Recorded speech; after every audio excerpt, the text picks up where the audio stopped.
ఏబిసిడీలుగా ఏబిసిగా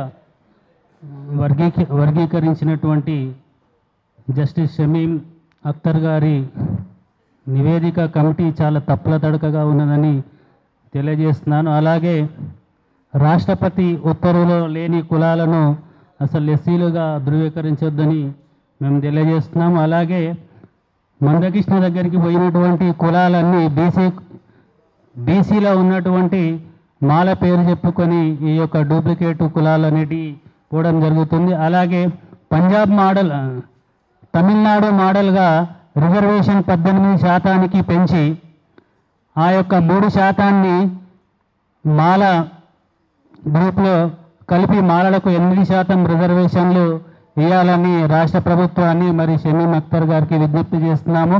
అలాగే imperial data ప్రకారము తెలంగాణ రాష్ట్రం ఏర్పడినాక లబ్ధిదారుల ప్రకారం మధ్యస్థ లబ్ధి పొందిన కులాలు మాలలు కాదు. ఫస్ట్ మాలలను బి గ్రూప్లో పెట్టేసేసి మిగతా వాళ్ళను మాదిగలను సి గ్రూప్లో పెట్టాలి. ఎందుకంటే అన్ని రంగాలలో వాళ్ళే లబ్ధి పొందినారు కాబట్టి ఇది ఏమో మాల సంఘాలుగా మేము చెప్తలేము.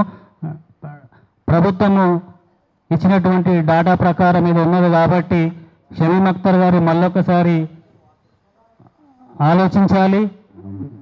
లబ్ధి పొందని కులాలను అలాగే తెలంగాణ రాష్ట్రంలో అన్ని రంగాలలో వెనుకబడిన మాల కులాన్ని బి, మాదిగలను సిగా పెట్టాలి. అలాగే రిజర్వేషన్లను 18% పెంచి మాలలకు 8% రిజర్వేషన్లు కల్పించాలని విజ్ఞప్తి చేస్తున్నాం. ధన్యవాదాలు.